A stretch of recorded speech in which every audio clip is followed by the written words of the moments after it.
Hemos escuchado a una de las voceras más representativas, entiendo, en este momento de los agricultores de la agroexportación, llamando la atención sobre el hecho de que si lo que se aprueba es lo que ha propuesto el congresista Lenin Bazán, ellos estarían de acuerdo pese a que no satisface completamente sus demandas, pero que les resultaría aceptable. La pregunta es si esto va a ocurrir o no. ¿Qué es lo que puede pasar? ¿Qué es lo que está pasando en el Congreso? Mira, Nicolás, lo que ha pasado ayer ha sido algo que a mí me parece realmente mal. Ha sido una leguleyada, una, no sé, jugada del reglamento, porque ya habían votado los congresistas y a última hora todos han cambiado su voto por abstención. ¿Eso qué implicaba? Eso implicaba que la norma se quedaba en una especie de limbo y por lo tanto tenía que regresar a la Comisión de Economía. ¿Qué hubiera pasado? Porque ellos han calculado que el no estaba ganando el no. ¿Y eso qué implicaba? Si ganaba el no frente a los sí,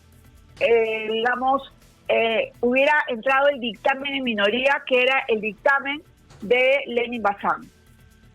El dictamen de Lenin Bazán plantea 1.5 de remuneración mínima vital como remuneración básica para el agro. El dictamen de la Comisión de Economía plantea 1.21, ¿no? Y además, considerando, digamos, lo que recibirían los trabajadores como jornal, sería ese 1.21 más CTS y gratificaciones. Y en realidad, miren, o sea, lo que verdaderamente implica el 1.21 son 6 soles, algo así. Pero y el tema de que la diferencia no era solamente el monto, sino que no era remunerativo. Es decir... Exactamente, eso es lo que estoy diciendo. O sea que ese monto estaba compuesto también por la CTS y por las gratificaciones de Navidad y de 28 de julio, ¿no? Y esa era una cantidad, bueno, no, o sea, a mí me pareció verdaderamente algo increíble que Tony Novoa se haya demorado tanto para una propuesta que es una propuesta que está muy por debajo de lo que se estaba esperando, ¿no? Y miren, se ha demorado, esto ha demorado muchísimo, ya ha estado en el Pleno, ha vuelto a regresar economía, ha vuelto a entrar, en fin, o sea, por eso Lenin tenía ese planteamiento de este texto sustitutorio, que además es un texto sustitutorio que está muy por debajo de las expectativas iniciales de los trabajadores. Claro, porque los trabajadores decían 70 soles o nada, ahora están diciendo podemos aceptar los 45, 46 soles en que o sea, ya no 70, sino me parece que sale algo así como 46 soles de básico. Sí, exacto, sí, exacto, sí, exacto, pero de básico, claro, lo que pasa es que si ellos solicitan que se incluya la CTS y la gratificación sería un poco más, como 50 y tantos, ¿no? Claro, a eso se le sumaría el prorrateo, que es la manera como se ha construido en estos años a partir del básico. Sí. Es decir, que un trabajador termina recibiendo no 31, sino 39 como básico aproximadamente. Exactamente. Eso es lo mínimo que ya, o sea, digamos, estaban planteando los trabajadores. Ahora, yo entiendo que el gobierno tenía una propuesta, ¿no? La propuesta del gobierno era el 20%. Y era, digamos, un poco recogida de la propuesta de los exportadores, que era 15%. O sea, la GAP ha planteado, bueno, no querían nada, pero digamos ya, en el peor de los casos, 15%.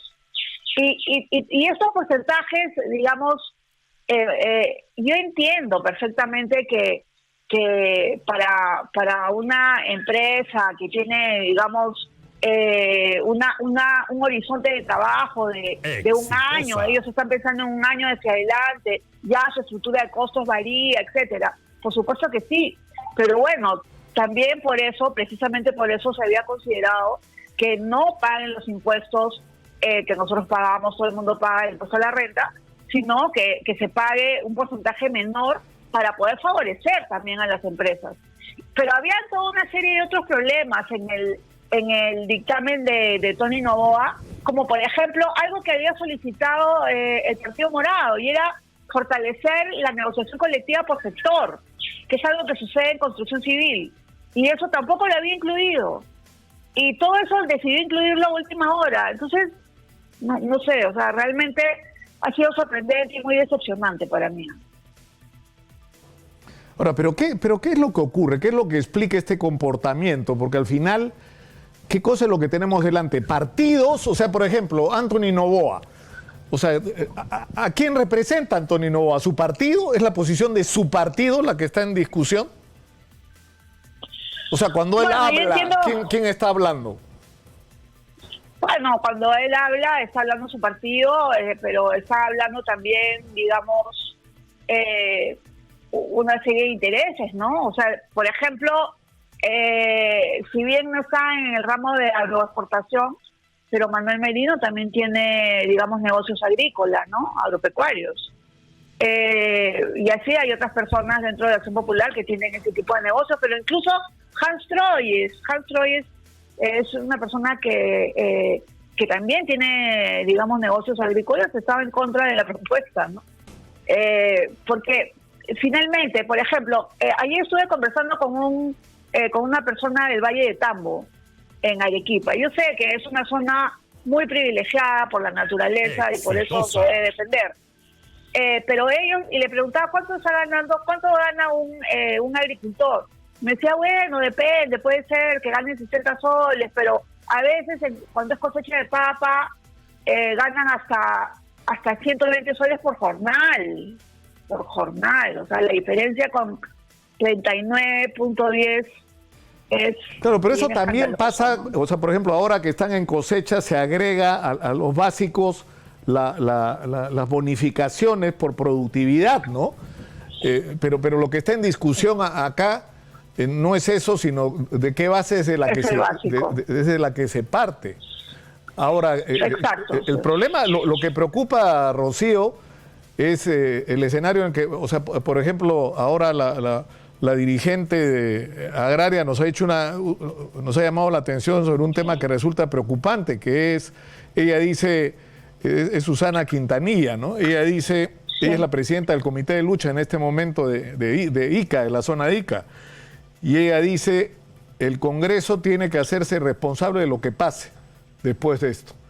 Porque si lo que aprueban es lo que se pretendía aprobar ayer, o sea, ella dice, yo ya no puedo hacer más. O sea, ella está acá representando, haciendo esfuerzos por encontrar acuerdos, pero si lo que sale, incluso lo conciben casi como una agresión. Han sido más o menos sus palabras. Y ella dice, el Congreso va a ser responsable de lo que pase en las carreteras y lo que pase con el agro.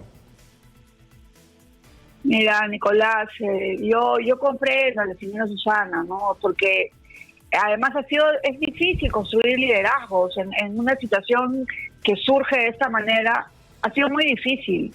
Y es difícil también, digamos, tomar decisiones que no es... O sea, no son personas que están acostumbradas a una negociación colectiva. No son personas que están acostumbradas a ir a una negociación con un sindicato. ¿Eso qué significa? Que la expectativa que ellos planteaban era la expectativa que suponían que iba a suceder, que eran por lo menos mínimamente 70 soles, o sea, planteaban 80 soles, bueno, ya mínimamente 70 soles, pero ahora todo esto ha bajado hasta 50 y tantos, bueno, en el mejor de los casos, y después hasta 40 y tantos.